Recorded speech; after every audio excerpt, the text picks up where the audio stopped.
Bonjour tout le monde, bienvenue à ce nouvel épisode du podcast L'État financier. Donc encore une fois aujourd'hui en compagnie de mon collègue Gabriel Salut tout le monde, salut JP. pour ce nouvel épisode de la saison 6 qu'on fait à nouveau avec un petit délai, là. Vous allez remarquer on enregistre en ce mardi 9 mai. Donc c'est un peu le classique, là. Comme toujours, on a des empêchements par-ci par-là. De mon côté, c'est toujours les études à temps partiel qui m'occupent drastiquement. Donc Gab le mentionnait là, que j'étais presque un avis d'enlèvement allait être soumis là, parce que c'était plus de son, plus d'image. Donc, bien occupé. Désolé pour ce délai. Honnêtement, je commençais à m'inquiéter, hein, sachez-le, hein. Donc, sachez que mon enlèvement semi n'est pas non plus dans la création de contenu la plus pertinente, je dois le noter, pour mon magnifique cours de MBA. Mais effectivement, là, on va reprendre assez vite. En fait, dès la semaine prochaine, l'horaire devrait se calmer, la période estivale. Ça mène de mon côté. Je sais que Gab également a eu ses phases lorsqu'il étudiait à temps partiel il y a de cela. L'année passée, en fait, parce qu'on faisait toujours le podcast de manière constante. Donc, excusez-nous pour ce petit délai, mais normalement, l'horaire de l'enregistrement classique, le lundi soir, devrait reprendre dès la semaine prochaine. On vous fait quand même, vous allez voir, un épisode assez intéressant aujourd'hui. Donc, un sujet de type de format au son de la cloche pour commencer que j'ai proposé. Et en deuxième partie, un place au débat un peu politique, un peu géopolitique également. Un sujet que Gab va l'idée. La deuxième partie va être, en toute honnêteté, un Gabriel Show. Ça fait quelque temps qu'on n'en a pas nécessairement eu. Mais Gab va se faire un plaisir là, d'introduire le tout pour clôturer l'épisode. Mais avant toute chose, on va parler d'une industrie qui m'intéresse beaucoup et d'une compagnie qui m'a fait sauver beaucoup de sous durant mon échange étudiant. Donc, je ne vais pas mettre plus de spoilers dans dans tout le sujet qu'on va entamer. Par contre, étant donné qu'on va parler en deuxième partie d'opinion et en première partie d'une compagnie, et en fait de deux compagnies pour être exact, qui sont listées, je vais te laisser, Gab, faire le disclaimer de début d'épisode. Bah oui, effectivement, on va parler enfin, de deux grosses compagnies effectivement qui sont listées. Donc évidemment, ce qu'on parle dans le podcast, vous êtes bien au courant, chers auditeurs, il s'agit que de notre opinion personnelle, il ne s'agit pas d'une recommandation officielle de placement. Je vous invite évidemment toujours à contacter un expert qui compte et aussi est autorisé à vous émettre des recommandations. Lui seul ou elle seule sera en mesure de pouvoir déterminer avec vous si c'est un bon deal pour vous et est-ce que c'est adapté évidemment à votre profil d'investisseur. J'en profite effectivement pour un place au débat qui va plutôt être un auto-débat. Je ne sais pas tellement si on peut appeler ça comme ça. Vous le savez, vous voyez pas ma face là pendant que JP faisait. Ça va être un Gabriel Faux, j'avais comme le sourire qui arrivait juste au niveau de mes yeux là, donc j'étais comme en train de me délecter de ce sujet parce qu'il m'intéresse énormément, parce que vous le savez, en tout cas les questions d'ordre géopolitique m'intéressent, donc je pense que c'est évidemment un contexte très intéressant, puis c'est pour ça que justement, en tout cas, j'avais suggéré l'épisode, puis JP, tu avais suggéré le premier qui te rappellera effectivement plus ta vie d'étudiant il y a quelques années, mais bon, moi je connais quand même aussi pas mal la compagnie, malheureusement pas pour pour les bonnes raisons. Je pense qu'on peut lancer, je sais pas ce que t'en dis, JP, déjà le premier jingle, n'est-ce pas?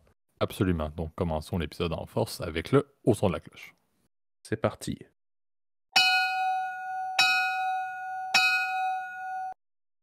Parfait. Donc effectivement, là, je l'ai mentionné, c'est une compagnie aérienne qui a marqué mes 6 mois d'échange étudiant lorsque j'étais de l'autre côté de l'Atlantique, jeune Québécois que j'étais à découvrir le monde et découvrir l'Europe.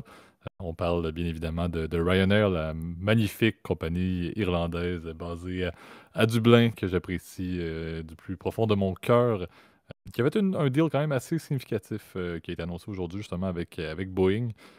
On se souviendra, puis c'est un petit peu le but, là, c'est de parler de du plan d'affaires un peu de cette compagnie-là qui était initialement axée sur quand même une flotte d'avions qui était souvent au tout début, là, des avions peut-être plus loués ou des avions de plus vieille gamme parce que c'était extrêmement low cost. Donc, ils essayaient de trouver des avions qui pouvaient obtenir de bons marchés. C'était plus rare qu'ils allaient signer des gros contrats dans le but d'acquérir de plein gré là, des avions directement des transporteurs. On voit maintenant, et surtout depuis la sortie de la pandémie, là, une tendance où Ryanair modifie un petit peu son plan d'affaires, reste dominant, continue de prendre énormément de parts de marché au niveau du secteur de l'aviation civile, l'aviation commerciale en Europe. Mais quand même, il va avec un plan. On remarque très clairement qu'ils continuent à être low cost et qu'ils augmentent globalement leur prix, qu'ils sont de plus en plus en mesure de faire des deals de cette ampleur-là. Donc, on parle plus spécifiquement là, d'un deal de 150 nouveaux Boeing 737-10 pour être exact. Là, et j'ai sorti ça, c'est le plus gros avion de la gamme de Boeing des 737 MAX. Donc, encore une fois, là, c'est des allées simples. Je ne parle pas du type de vol, là, mais le fait qu'il y a seulement une allée au milieu et des bancs de chaque côté. Donc, c'est quand même c'est des Un carlingues qui sont plus. monocouloir, cher Voilà, JP. monocouloir, mais tout ça pour dire que ce sont des carlingues et des appareils qui restent grands, mais qui sont tout de même quand même typiques là, de l'Europe. C'est pas des gros porteurs avec des multiples rangées, des pluricouloirs, peu importe comment est-ce que tu me reprendrais là-dessus. Gab, le deal vaut quand même 40 milliards de dollars US. Et c'est une transaction qui était quand même assez notoire, non seulement pour Ryanair, parce que comme je l'ai dit, c'est pas quelque chose qui est nécessairement fréquent, mais c'est également très important pour Boeing, parce que pour nos amis de l'autre côté de l'Atlantique vont être très contents de l'entendre et le savent probablement. Mais Airbus, depuis les malheureux accidents qu'il y a eu avec les 737 MAX, côté Boeing, Airbus a vraiment pris la domination là, en tant que tel au niveau des parts de marché dans le domaine justement des manufacturiers, des constructeurs d'avions. Donc, c'est un deal qui est très important pour Boeing, qui est très important également pour remettre un peu Boeing à l'avant-plan. On sait que cette compagnie-là avait de très bonnes relations avec les compagnies américaines, mais lorsqu'on parle d'une compagnie européenne comme les Ryanair, c'est toujours des deals qui sont d'une grande envergure. On parle également là, dans ce deal-là, Ryanair veut vraiment viser profiter de cette augmentation de parts de marché qu'ils ont présentement dans l'industrie, surtout en Europe. Leur but, en fait, c'est le plus gros budget carrier, si on le sait, en Europe, mais on parle d'une augmentation là, de 168 millions de passagers par année en mars 2023. Là, les estimés, ils voudraient atteindre le 300 millions d'ici à mars 2034 avec toutes ces livraisons-là. Donc, on a vraiment une volonté d'expansion assez massive de Ryanair, qui reste une compagnie très axée sur le territoire européen. Mais on voit vraiment une tendance où il y a là, cette espèce d'augmentation, ce changement de plan-là. Ryanair a eu une augmentation, je pense, de 14% pardon, de ses tarifs par rapport à la période pré-pandémie. Là, ça, c'était au 31 décembre de l'année passée. Donc, on remarque quand même une stratégie progressive. Donc, Ryanair est une compagnie très low cost, a eu énormément de bases de clientèle, a eu énormément également d'attrait. Là. Encore une fois, je l'ai dit, j'ai été marqué par Ryanair parce que j'ai pris un vol Norwegian, je pense, dans tous mes 6 mois lorsque j'étais en Europe. Tout le reste, c'était du Ryanair. Donc, ils ont développé une base de clientèle autant pour des voyages d'affaires, autant des voyages, encore une fois, de plaisance. Donc, pour développer une base de clientèle, ils peuvent se permettre justement d'augmenter ces tarifs-là, de continuer à maintenir une très bonne rentabilité et justement à pouvoir aller faire l'acquisition d'avions de cette ampleur-là en termes de contrat. C'est pas quelque chose qui, si je me rappelle mon époque là, en 2016, qui était quelque chose de courant pour Ryanair. Moi, je le voyais comme tu disais, je voyais Ryanair comme étant le truc que l'avion peut-être n'allait même pas se rendre, peut-être allait devoir faire 3-4 arrêts parce que ça allait même pas avoir soit suffisamment d'essence ou bien le train d'atterrissage allait complètement casser à l'atterrissage. On dirait que dans ma tête, c'était un peu ça. Là. C'était amène-toi un sac de chips parce que tu vas rien vouloir manger, puis assure-toi de t'amener un coussin parce que tu vas être assis sur du béton. C'était un peu la vision que j'avais de Ryanair à l'époque. On voit que cette stratégie-là leur permet quand même, ou leur a permis là, de s'implémenter et de fonctionner très bien. Mon avis, je l'ai toujours dit, je suis revenu au Canada et j'ai toujours trouvé déplorable, autant dans n'importe quel type de compagnie ou des espèces de strates de l'industrie en Amérique du Nord, on n'a pas les low cost. Il n'y a pas un low cost qui a fonctionné sur le territoire nord-américain. Et c'est un petit peu triste parce que je trouve que Ryanair a vraiment un beau modèle et ça a été très dur de l'implémenter. Donc, je suis très content de voir Ryanair continuer à croître. Je suis content de voir ce genre de deal-là. J'espère juste que ça ne va pas trop dénaturer ce qui a toujours fonctionné pour Ryanair parce qu'une augmentation des tarifs, même si les parts de marché continuent à augmenter, mais ils ne peuvent pas le faire éternellement. La balise low cost ou le tag low cost peut disparaître assez vite. Et c'est là où je pense que c'est ce qui fait le pain et le beurre de l'efficience du modèle de Ryanair. Donc j'ai hâte de voir justement en augmentant les coûts, entre guillemets, en faisant des contrats de cette envergure-là avec Boeing, entre autres. Hâte de voir à quel point ça va être quelque chose qui va avoir de la pérennité dans leur modèle, dans la stabilité de ce qu'ils font en termes de low cost jusqu'en 2034, comme on a dit, les dernières livraisons de ces avions-là. Je sais pas, Gab, si tu avais quelques points à ajouter sur mon introduction. Non, en fait, j'avais plusieurs points à apporter. Peut-être qu'on pourra relancer aussi la discussion sur d'autres, peut-être des thématiques un peu plus précises, là, tu sais, sur le business model. T'en as touché, évidemment, un petit bout. Puis peut-être faire des parallèles, effectivement, avec le marché nord-américain aussi du transport de passagers aérien, là, parce que c'est le nom exact de cette industrie-là. Non, c'est effectivement très intéressant, en fait, la façon dont Ryanair fonctionne et puis nous permet de comprendre qu'est-ce qui fonctionne dans le modèle Ryanair, donc du low cost, du ultra low cost, et qu'est-ce qui fonctionne pas dans les compétiteurs nord-américains, parce que d'ailleurs la plupart ont disparu en fait, hein. Tu l'avais mentionné, je crois qu'il y avait JetBlue aussi qui était comme ça, il y avait Spirit Airlines aux États-Unis qui est en très grande difficulté. Donc t'as plein de, comment dire, de petites compagnies, mais qui à chaque fois ont foiré. Donc c'est intéressant de savoir quelles erreurs ne pas répéter. Alors, je pense que la première clé, évidemment, du succès d'une compagnie aérienne, si tu l'as bien dit, bah, évidemment, c'est d'avoir des revenus de billetterie. Alors, c'est clair que ces derniers, ils sont optimisés, évidemment, de la meilleure des façons chez Ryanair. C'est que oui, effectivement, ils te proposent des tarifs planchers très, très bas, puisque tu l'as bien vu, étant donné que t'as fait pas mal de destinations en Europe. À l'époque où tu t'appelais Jan Philipson, je vais donner nos auditeurs vont essayer de deviner de quel pays je parle, là, puisque bon. Absolument, j'étais au Portugal, comme vous pouvez vous en douter. Bah oui, oui, oui, ça ressemble pas mal à la Roumanie aussi en termes de sonorité, là. Bref. Euh, ce qui est assez intéressant, évidemment, tu l'as bien vu, bah, c'est ça. C'est que non seulement tu as le tarif de base qui est défiant toute concurrence, donc souvent 20, 30 euros. Parfois, c'est le prix est en pounds parce que c'est basé au Royaume-Uni, mais beaucoup de destinations sont en Angleterre. Au Royaume-Uni, God Save the King, hein, d'ailleurs, pour ceux qui nous écoutent, nous avons un nouveau roi aussi au Canada, là, en tout cas. Je change de sujet, je reviens vers notre sujet principal. Eh ben, les prix sont très attractifs. Mais par contre, une fois que tu as acheté ton billet, eh ben, c'est là où tu passes à la caisse. Le fait de passer, par exemple, faire ton enregistrement au comptoir, ça coûte des frais. Il faut que tu le fasses en avance par ton téléphone. Le fait d'imprimer ton billet maintenant, autrement que sur ton smartphone ou autrement qu'en PDF, eh ben, c'est pareil, ça te coûte des frais. Le fait d'enregistrer un bagage, même si c'est un carry-on, te coûte des frais. Tout est fait effectivement pour maximiser l'espace à bord de l'avion et de faire en sorte qu'il y ait le moins, si tu veux, de passagers aussi qui se désistent au dernier moment. Tout est optimisé, si tu veux. Aussi, tu as une pratique courante, évidemment, qui est très courante maintenant chez tous les carriers, pardon, j'ai pas les transporteurs, pardon, qui est celle évidemment de la surréservation ou du surbooking, comme on peut appeler aussi en français de France, qui consiste évidemment à vendre plus de billets qu'il y a en faisant qu'il y a de place, en prenant comment dire, en prenant par l'hypothèse que tu as certaines personnes qui vont pas qui vont pas se présenter dans ce qu'on appelle un no-show dans le jargon de de l'industrie pardon du transport. Donc c'est comme ça que ça fonctionne.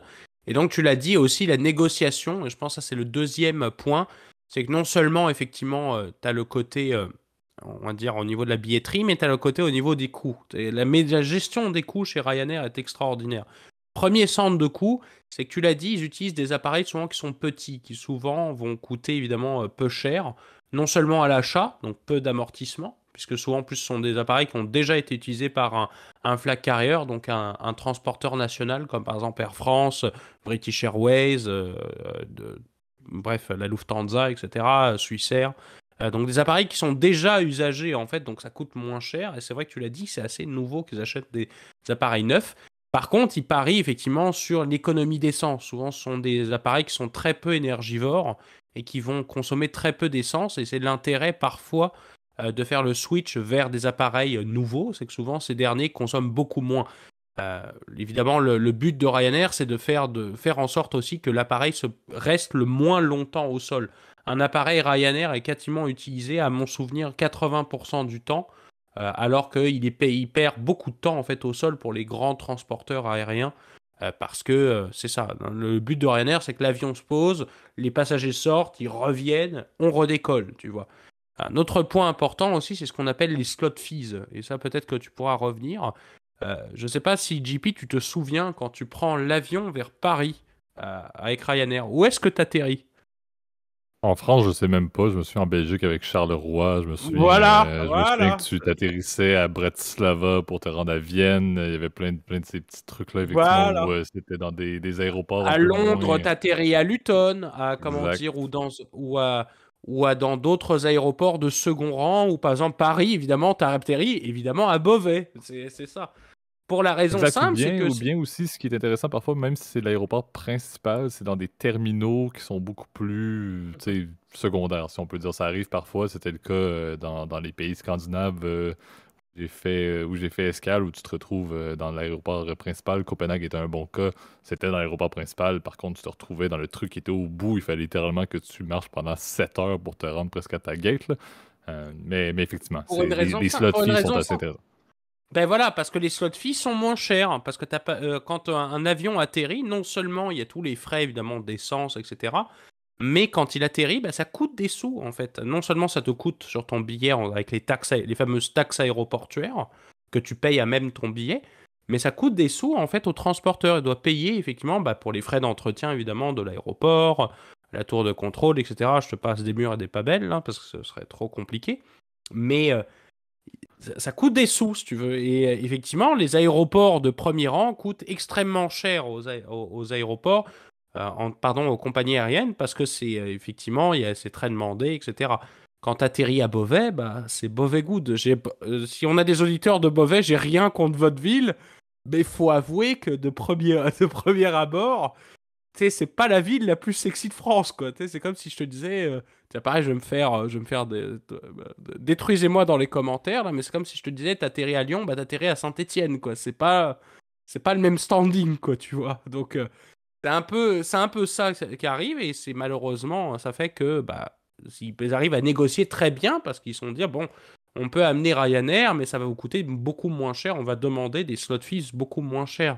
Et c'est pour ça que d'ailleurs, des fois, il y a des destinations qui disparaissent aussi de Ryanair. C'est parce que ils ont négocié pour 3 ans, après, c'est pas bon. Puis, bon, bah, maintenant, après, ils ont un deal qui est pas bon. Bah, tant pis, on s'en va. On va aller négocier à un endroit où les frais sont moins chers.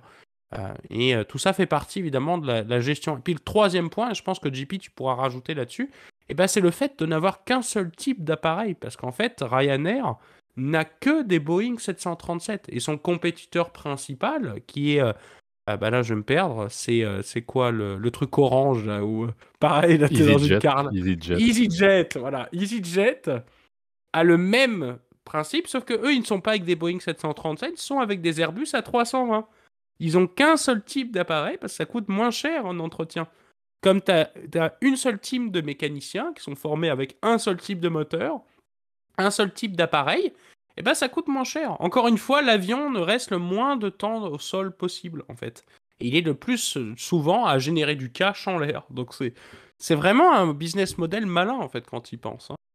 Exact. Puis tu sais, je pense que tu as soulevé des excellents points, là, autant avec les appareils identiques, là, les frais de maintenance qui sont bien réduits par le fait que c'est toujours les mêmes modèles. Les slot fees étaient un excellent point.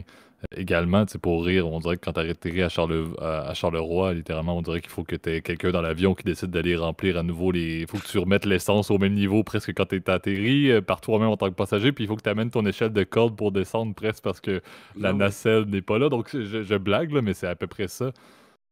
Et puis, tu sais, je pense que c'est vraiment, ils ont trouvé une gratte de clientèle qui vont être prêts à dire, ben écoute, surtout pour des déplacements de courte durée en Europe, ben est-ce que je suis prêt à atterrir, faire un peu de bus pour me rendre au centre-ville de Bruxelles, par exemple, mais pourquoi pas, sachant que le vol durait 45 minutes, par exemple. Donc, je pense que c'est tout à fait logique à ce moment-là. Ils ont trouvé vraiment une niche qui n'est plus niche du tout, parce qu'on parle de millions et de millions et de millions de passagers. Par contre, le point qui reste quand même intéressant, et je lisais un petit peu là-dessus, parce que le CEO de Ryanair, là, Michael O'Leary, est un CEO quand même assez fascinant parce qu'il n'a pas la langue dans sa poche du tout. Et ce deal-là avec Boeing et le CEO de Boeing étant Dave Calhoun, ça date de quand même quelques temps que ça se tramait. Par contre, Michael O'Leary était sorti publiquement je pense vers le milieu, vers la fin de l'année passée, pour mentionner à quel point le Boeing, c'était du gros n'importe quoi. Ils ont vraiment un petit peu beaucoup d'émotions et beaucoup de critiques envers Boeing qui avaient été soulevées à ce moment-là avant que le deal soit conclu. Et O'Leary répétait aujourd'hui justement de dire lui va toujours considérer que ces contrats-là sont trop chers et de l'autre côté, Boeing va toujours considérer qu'ils sont trop cheap en termes de contrats. Donc c'est quand même assez fascinant de voir la mentalité de O'Leary là, qui au final ruisselle partout dans la compagnie qui est Ryanair, de dire ben tout est trop cher. On va toujours trouver une manière d'essayer d'être moins cher, même au point de faire un contrat pour, comme je disais, 150 avions. Donc, il est quand même là. Il vient de signer un truc de 40 milliards. Mais il mentionne tout de même, ouais, c'est trop cher. Il faut qu'on trouve des manières de réduire le coût lors du prochain deal. Donc, ça montre vraiment bien la culture d'entreprise qui a été développée. Tu l'as dit également, je pense que tout le monde sait chez Ryanair à quoi s'attendre et c'est un peu ça, un peu comme le modèle de, j'oublie le nom de la compagnie avec le cœur aux États-Unis. Là, c'est quoi le nom qui est pas un low cost, là, mais bref, je le Southwest. retrouve. Exactement, donc Southwest qui était reconnu non pas pour être un low cost, la comparaison avec Ryanair s'arrête là, mais en fait pour une compagnie qui a vraiment une culture top-down qui est très solide, Ryanair c'est un peu la même chose.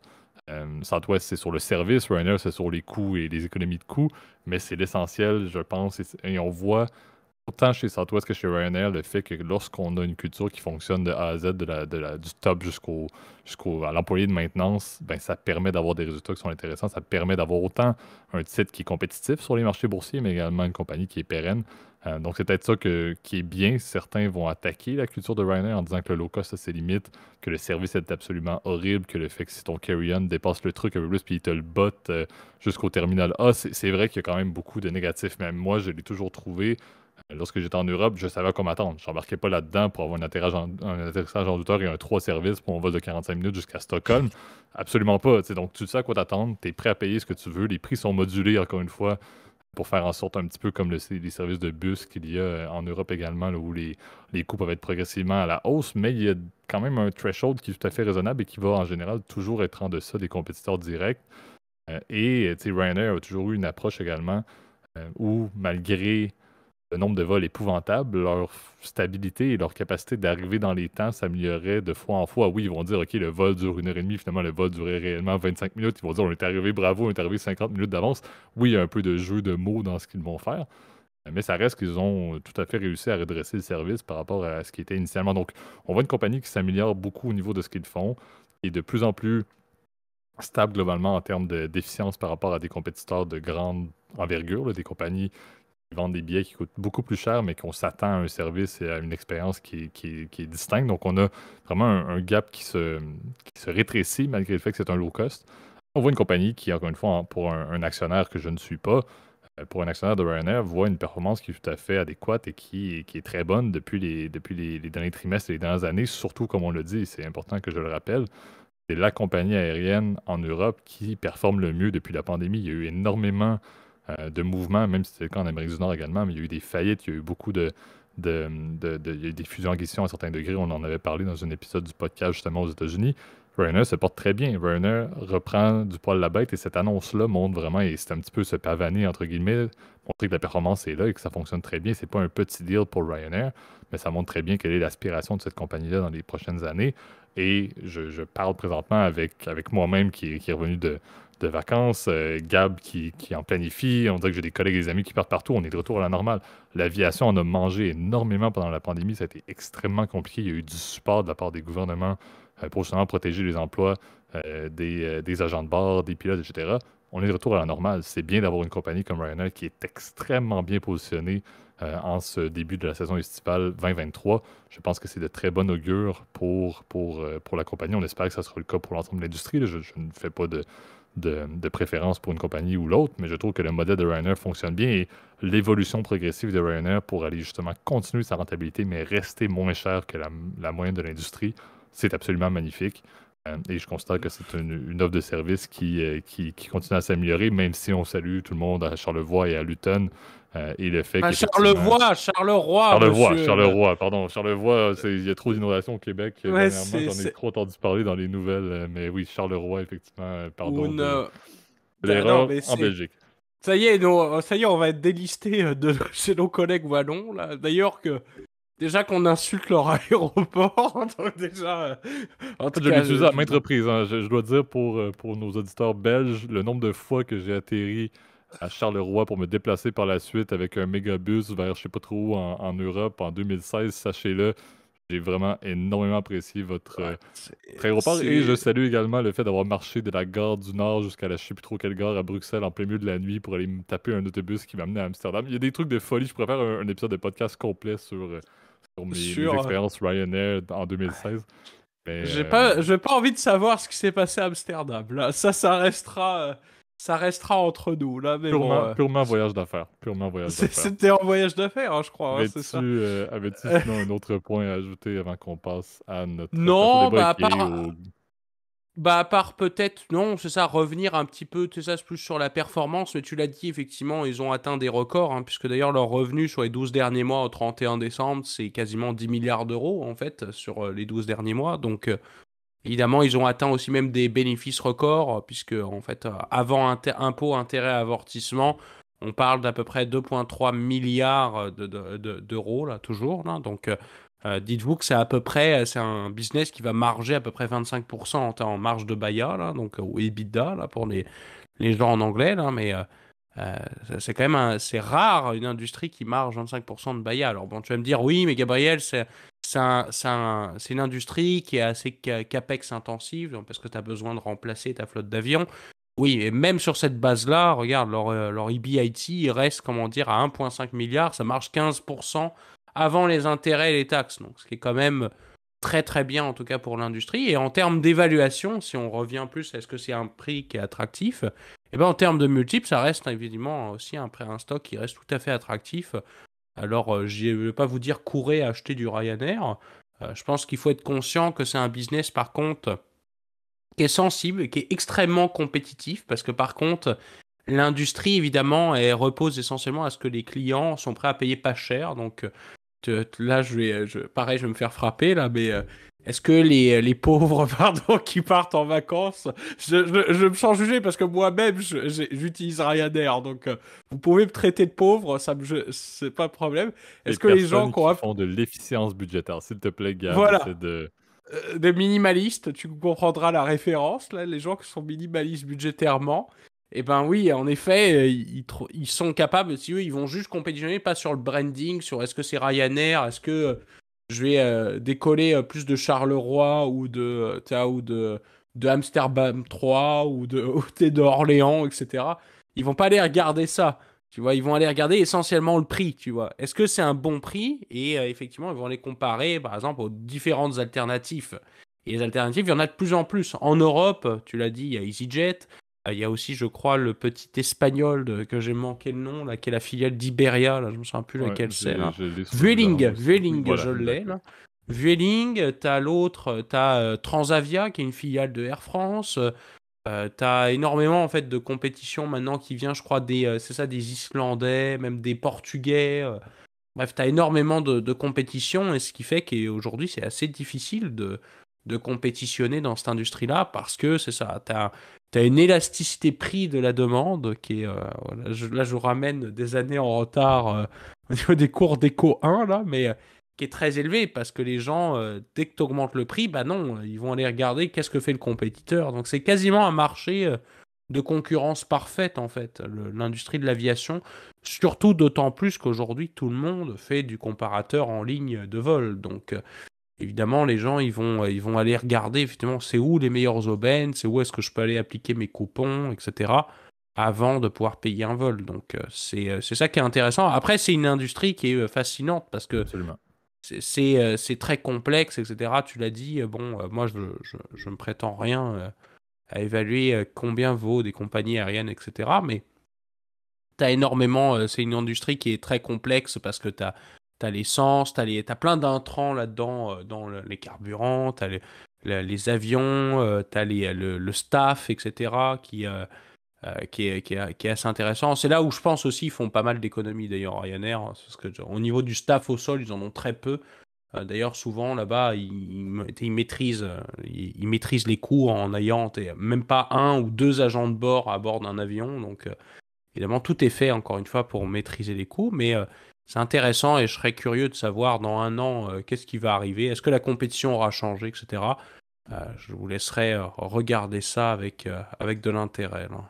Exact. Mais tu sais, le transport de passagers commercial en Europe, très intéressant à suivre, autant l'aviation, l'autobus, le train. Je pense que c'est ce qui est fascinant, c'est ce qui rend si intéressant les différentes stratégies de compagnies qui performent comme Ryanair le fait. Donc à suivre, on n'aura probablement pas l'occasion d'en reparler fréquemment, mais je trouve que le topo était intéressant à faire en première partie de l'épisode. Lançons maintenant le deuxième segment, le place au débat.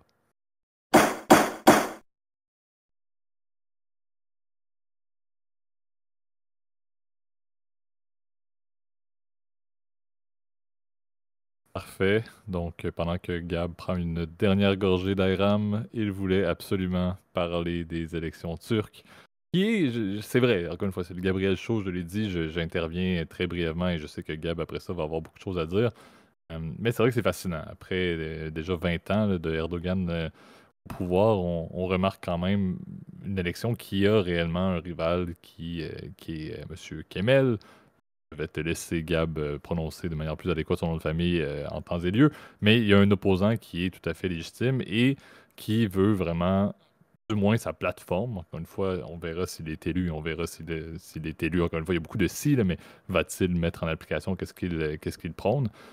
Mais on a quand même quelqu'un qui, par rapport à Erdogan, qui a pris énormément de pouvoir, devient un peu un pilier, un peu curieux dans l'OTAN, beaucoup moins axé sur l'Ouest, prend beaucoup plus de positions, encore une fois, qui sont dissidentes de ce qui se passe dans l'OTAN. Et on le dit, là, contrôle énormément, presque tous les pouvoirs. Et de l'autre côté, on a justement son rival qui veut justement ramener ça vers l'OTAN, ramener ça vers l'Ouest, ramener une logique parlementaire avec un premier ministre. Donc, remettre un peu en place, entre guillemets, les balises de la démocratie que Erdogan, avec toutes ses années au pouvoir, c'est presque littéralement un retour à... un retour à je ne vais pas dire que c'est une forme de semi-dictature, mais on a vu avec le temps une hausse drastique de ses pouvoirs. Et c'est peut-être là où, à un certain point, après autant d'années, est-ce que la population va se retourner contre lui au niveau des élections? C'est ce qui est assez fascinant. Ça a beaucoup d'impact et beaucoup d'implications, bien évidemment, sur un pays qui est important. On parle quand même de plusieurs millions de personnes. J'avais des stats, 85 millions, si je ne me trompe pas, de citoyens en Turquie. Donc, ce n'est pas un petit Oui. pays.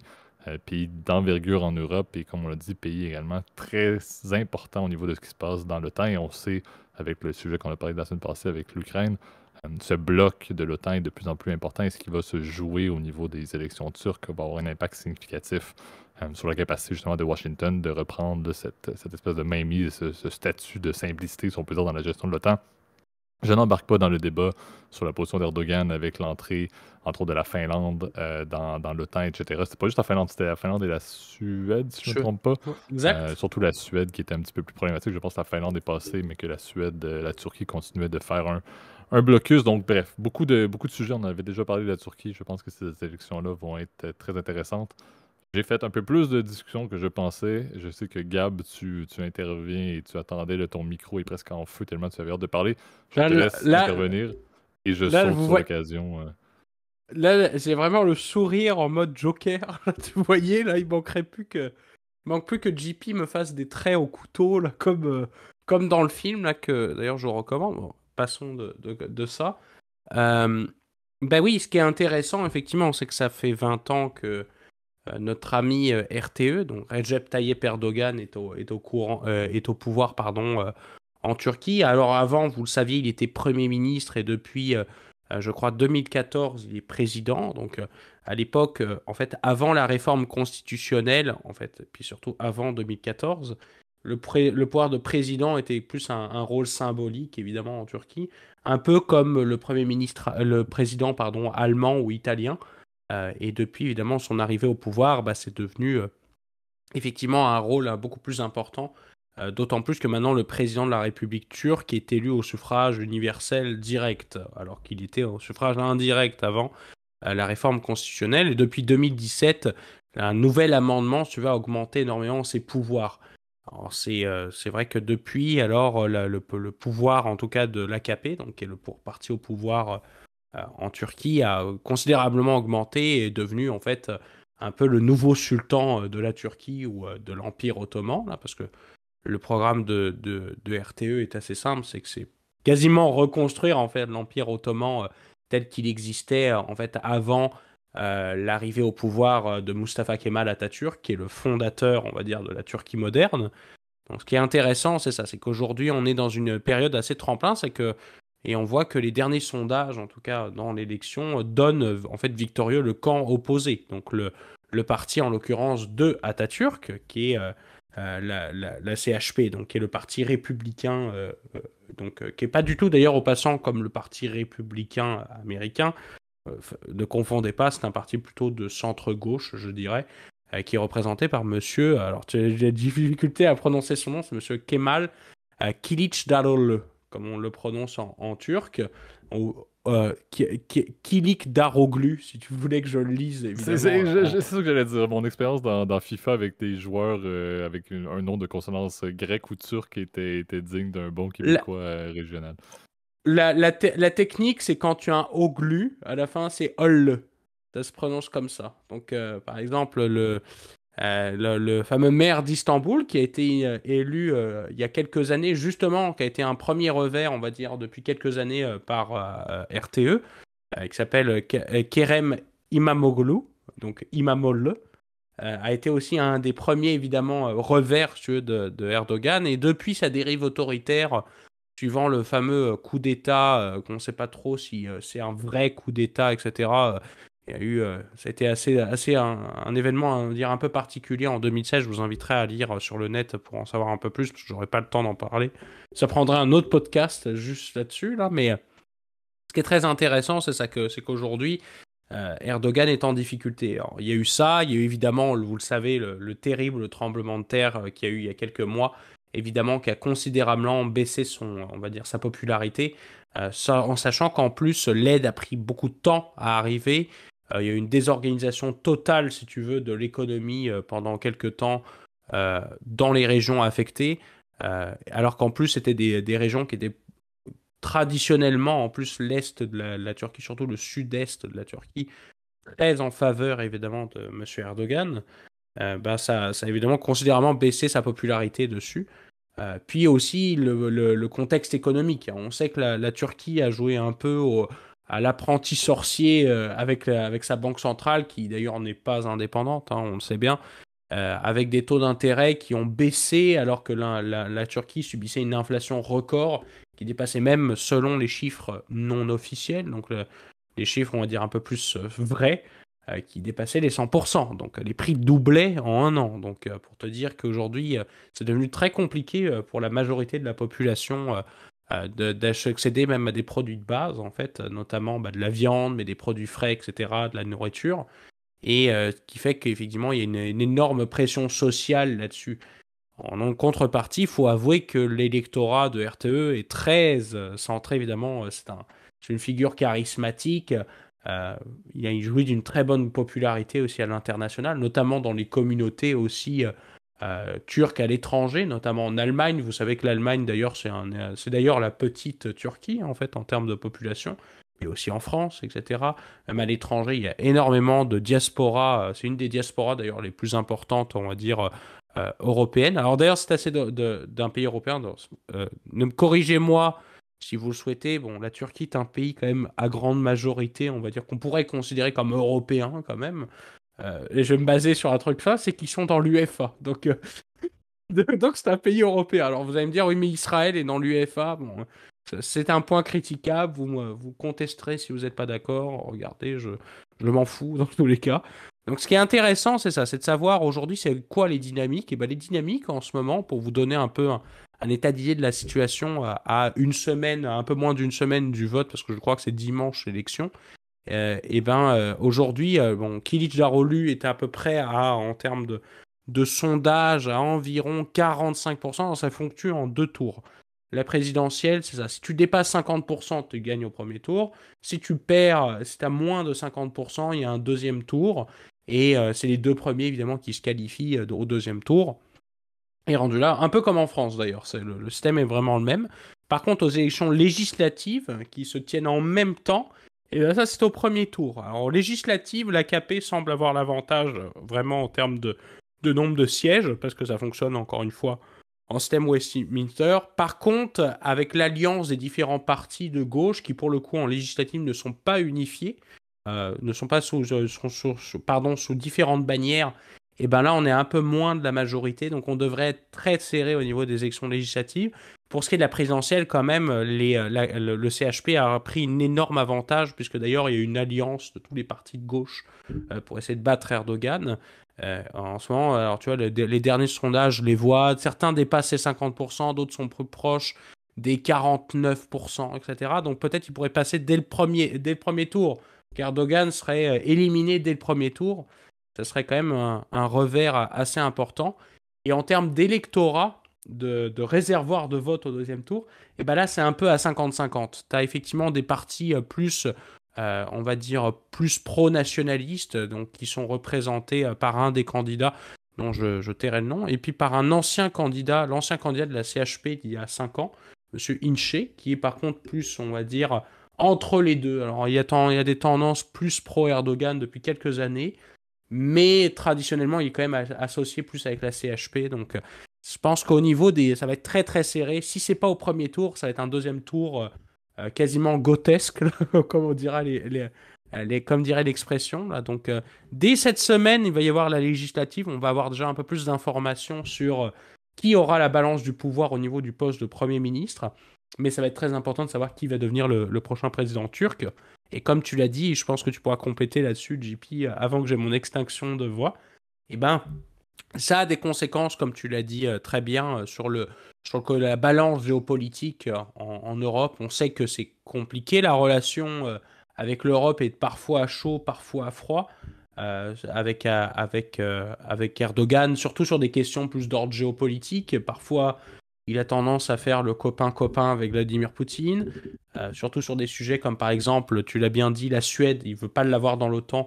Rappelons pourquoi, c'est qu'il accuse la Suède d'héberger des gens associés au PKK, qui est le parti du Kurdistan, le parti du Kurdistan, qui est donc, sont des indépendantistes communistes au Kurdistan qui veulent l'indépendance de la région et évidemment sont des extrémistes et donc ils les accusent évidemment de terrorisme, ce qui est plutôt vrai d'ailleurs. Euh, et de l'autre côté, eh ben, il a tendance à être parfois, tu vois, sur l'Ukraine, ça a été un des premiers à dire on est protecteur des Tatars de Crimée parce que ce sont des peuples turcophones, donc plutôt proches évidemment du mouvement turc et de l'Ukraine parce que c'est quand même un allié de l'OTAN, entre guillemets, un allié entre guillemets. Là. Donc à voir ce qui va se passer, je pense que JP, tu pourrais rajouter quelques points si t'en as. Ben, exact. Les élections présidentielles, en fait, pour corriger le 14 mai, donc ça arrive effectivement à grands pas, à la fois les législatives que les présidentielles. Sera intéressant à suivre, là, comme tu l'as mentionné, tu l'as rappelé, je l'avais introduit également, là, donc beaucoup d'éléments qui pèsent au niveau de ce vote-là, sachant la position de la Turquie, et surtout au niveau de la position récente, sachant tous les enjeux qu'il y a en Europe. Encore une fois, il y a beaucoup de belles paroles, c'est un peu ça la beauté de chaque élection, donc à voir, peu importe qui gagne, on sait que les intentions, les plateformes ne seront pas nécessairement appliquées, il n'y a rien qui garantit qu'une victoire de l'opposant actuel de Erdogan va réellement mettre en place sa stratégie. Tu l'as mentionné, il y avait beaucoup d'alliances pour qu'il devienne président. Ce cher monsieur Kemal donc mentionnait d'être un président qui serait non associé à aucun parti, ce qui est tout à fait normal, entre guillemets, s'il a été élu par une coalition. Mais encore une fois, reste à voir, il y a beaucoup de... C'est quand même intéressant de parler de la Turquie, des élections en Turquie comme étant significatives pour l'avenir, entre guillemets, de l'Ouest, mais je pense que c'est tout à fait le cas, tout à fait véridique, et on verra la suite. Je ne sais pas si tu as un dernier point avant de rendre l'antenne.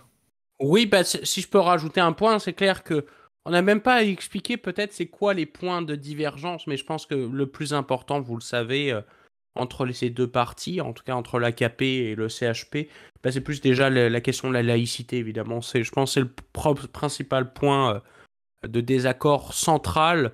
La CHP a une vision très kémaliste, donc c'est plus laïque évidemment de la société turque.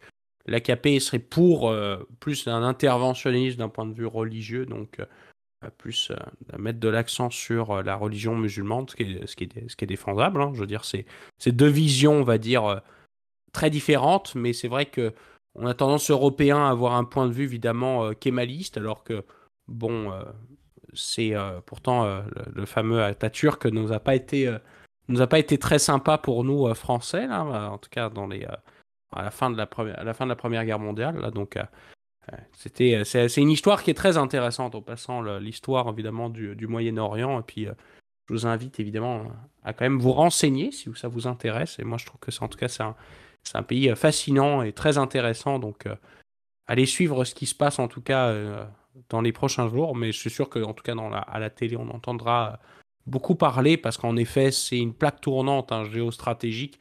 On en avait déjà fait d'ailleurs un épisode il y a quelques temps et j'invite à le réécouter aussi si vous le souhaitez là, sur cette position, si tu veux, géostratégique de la Turquie qui la positionne au carrefour en fait des continents, puis des civilisations et on va dire d'un contexte géopolitique très complexe. Donc à suivre.